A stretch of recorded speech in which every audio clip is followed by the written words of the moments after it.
Property cycle चलता कैसे है। मैं वकार अहमद सुपीरियर प्रॉपर्टीज के प्लेटफॉर्म से आपकी खिदमत में हाजिर हूँ। सबको मेरा सलाम। अब हम प्रॉपर्टी साइकिल के बारे में बात करते हैं। जैसा कि कुछ दिनों से प्रॉपर्टी डाउन है, ये सब लोगों को पता है। ये डाउन किस वजह से? सबसे पहले तो डॉलर ने प्रॉपर्टी की कमर तोड़ी हुई थी। डॉलर ऊपर जा रहा था और इसकी कोई प्रिडिक्शन थी, कोई कहता था 500 पे जाएगा, कोई कहता था 400 पे जाएगा। उसके बाद अब थोड़ा सा नीचे आना शुरू हुआ है, बल्कि कुछ अब स्टेगनेंट सा हो रहा है, कुछ ऊपर 2 रुपये चला जाता है, 1 रुपये नीचे आ जाता है। इस तरह की आज के दिन की सिचुएशन ये है। हमने समझना है प्रॉपर्टी साइकिल को कि कब प्राइसेस ऊपर जाती हैं और कब नीचे आती हैं। और जो सेलर और परचेजर था ना, वो मिसमैच कर गया हुआ था। सेलर ज़्यादा था, परचेजर ना होने के बराबर था। लोगों ने अपनी वो जो इन्वेंट्री है वो फेंकना शुरू की थी मार्केट में। कोई डॉलर की वजह से डॉलर खरीद लेता था या कुछ और चीज़ें बाय कर लेता था, क्योंकि प्रॉपर्टी डे बाई डे नीचे जा रही थी। लेकिन फिलहाल पिछले 2 माह से अब ऐसी कोई सिचुएशन नहीं है। अब फाइल्स के रेट बेहतर होना शुरू हो गए हैं। फेज 10 की डिस्कस करें, फाइल 90 लाख से उठ के 1.5 पे आ गई है। तो ये 82 पे भी गई थी। ये मैं एफिडेविट की बात कर रहा हूँ आपसे। और साथ ही दूसरी इन्वेंट्री की बात करें तो हर जगह प्राइसेस स्टेगनेंट है। प्रिज्म भी नीचे जा रहा था, प्रिज्म की प्राइसेस और मजीद नीचे नहीं गई। और साथ में जो बायर सेलर मिसमैच कर गया हुआ था, कहीं ना कहीं कुछ जो इन्वेंट्री ड्राई हो गई थी, दोबारा से कुछ परचेजर मार्केट में आना शुरू हुआ है। इस वक्त सारी गेम ओवरसीज लोगों के हाथ में है, लोकल वाले के हाथ में नहीं है। तो लोग इसके बॉटम को ट्रैक कैसे करते हैं? प्रॉपर्टी के बॉटम को हम ट्रैक की बात कर लेते हैं। इसी कोई एक पेट टूल तो है नहीं। जो आज से 2 साल पहले प्रिज्म में प्लॉट खरीदना चाह रहा था, वो बड़ी निगोशिएट के बाद $1 लाख में एक प्रिज्म में प्लॉट खरीदता था, वो आज के दिन 2 प्लॉट खरीद सकता है। $50,000 का वही प्लॉट उसे आराम से मिल सकता है।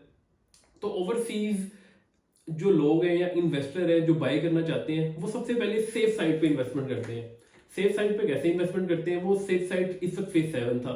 फेज 7 में प्राइसेस नीचे नहीं आई, कुछ इजाफा हुआ है, चाहे वो 20 या 25 लाख का ही क्यों ना हो। प्रिज्म की इन्वेंट्री सारी गेम इन्वेस्टर के हाथ में थी। इन्वेस्टर के हाथ में जहां गेम होती है वो अपना पैसा निकाल लेता है। वहां से खैच गया था, वहां 50 लाख 60 लाख रुपए माइनस में चीजें मिल रही हैं। जैसे कि आपको मैंने पहले ही बताया कि अब 2 प्लॉट खरीदे जा सकते हैं $1 लाख में। पहले एक की बड़ी निगोशिएट के बाद और प्राइस वो प्लॉट ही नहीं मिलता था। इस वक्त काफी अवेलेबिलिटी है वहां पे, लेकिन अभी इस वक्त राइट नाउ चीजें सेल हो रही हैं और डीएचए पोजीशन की तरफ जा रहा है। और इन्वेस्टर के लिए फेज 9 प्रिज्म ये एक बेहतरीन जगह है। मुल्तान में जो बड़ी निगोशिएट के बाद एक प्लॉट खरीदता था $19 में, $20,000 में, अब उसी $20,000 में 3 प्लॉट आ जाते हैं। तो हमने सर्कल को समझना है कि ये कैसे चलता है, कब हमने इसे एग्जिट करना है यहाँ से और कब बाइंग करनी है। अब इसका कोई पेट टूल नहीं है। हमने कुछ कैलकुलेशन करनी है कि हम किस वक्त, अब डेड बॉटम पे प्रॉपर्टीज आ गई हैं। जैसे कि $1 लाख से अब 2 प्लॉट खरीदे जा सकते हैं प्रिज्म में।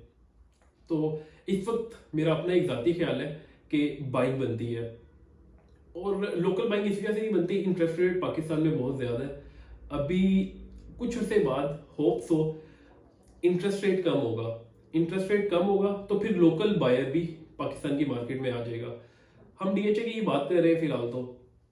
तो जब ये सब लोग आएंगे प्रॉपर्टी परचेज करने के लिए, तो इन्वेंट्री ड्राई होना शुरू हो जाएगी और फिर डबलिंग की गेम शुरू होती है।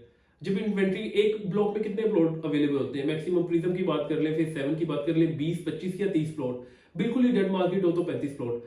जब 10 प्लॉट बिकते हैं तो स्मेल हो जाती है सब लोगों को कि प्लॉट बिक रहे हैं, और सेलर को डीलर ही खबर देते हैं कि मार्केट में चीजें बिकना शुरू हो गई हैं। तो जो सेलर है, जेन्युइन सेलर है, वो तो अपनी इन्वेंट्री को रोक लेता है, वो सेल ही नहीं करता।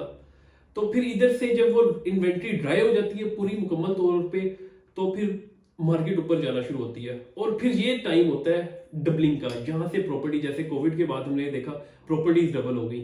और अब हमें कुछ नजर आ रहा है कि विद इन 6 मंथ प्रॉपर्टी में यही कोई सिचुएशन बन रही है। क्योंकि जो ओवरसीज लोग हैं, उन्होंने तो अल्टीमेट पाकिस्तान पैसा भेजना है, चाहे जो भी सिचुएशन हो। आजकल वो रोक के बैठे हुए हैं पॉलिटिकल इंस्टेबिलिटी की वजह से। इलेक्शन हो जाना है, डॉलर नीचे गया है और वो अब पाकिस्तान पैसा शिफ्ट करने लग गए हैं। जैसे ही पाकिस्तान पैसा शिफ्ट होगा, प्रॉपर्टी में लगेगा, प्रॉपर्टी ने ऊपर जाना है। तो ये इस वक्त आपको सजेशन है कि बाई कीजिए और इस मौके से ना फायदा उठाया जाए, वरना ये मौका दोबारा नहीं आना। और आम बंदे की तो गेम पहले ही नहीं है इस प्रॉपर्टी में। ये गेम ही उस बंदे की जिसके पास सरप्लस पैसा पड़ा हुआ है और वो अपने पैसे को डबल करता है। तो ये थोड़ी सी कैलकुलेशन है जो मैंने आपको बताई है। अगर इन पे आप थोड़ा सा गौर करेंगे तो आपको वाकई अंदाज़ा होगा कि हम कहाँ पे खड़े हैं। तो जैसे जैसे पाकिस्तान में पैसा आएगा और प्रॉपर्टीज ऊपर जाएंगी, ऑलरेडी बड़ी डाउन थी, इससे ज़्यादा मजीद डिप नहीं होने वाली। आप मुल्तान देख लें, कोयटा देख लें, कुछ ना कुछ हाइक बनना शुरू हुई है। लेकिन ये हाइक बनते बनते, जब भी प्रॉपर्टी चलती है ना, फाइल्स की मार्केट तेज होती है। पाकिस्तान की हालात बेहतर होते हैं तो स्टॉक चलता है, स्टॉक भी बेहतर है, फाइल्स की रेट भी मार्केट में बेहतर है। अभी ये 2-3 माह फाइल्स के रेट बेहतर होंगे, उसके बाद मार्केट को जंप लगता है। इन्वेंट्री ड्राई नहीं ना हुई, इन्वेंट्री ड्राई का वेट करना है, ये बॉटम है। इन्वेंट्री ड्राई हो गई तो इसने डबल हो जाना है। Thank you, Allah Hafiz.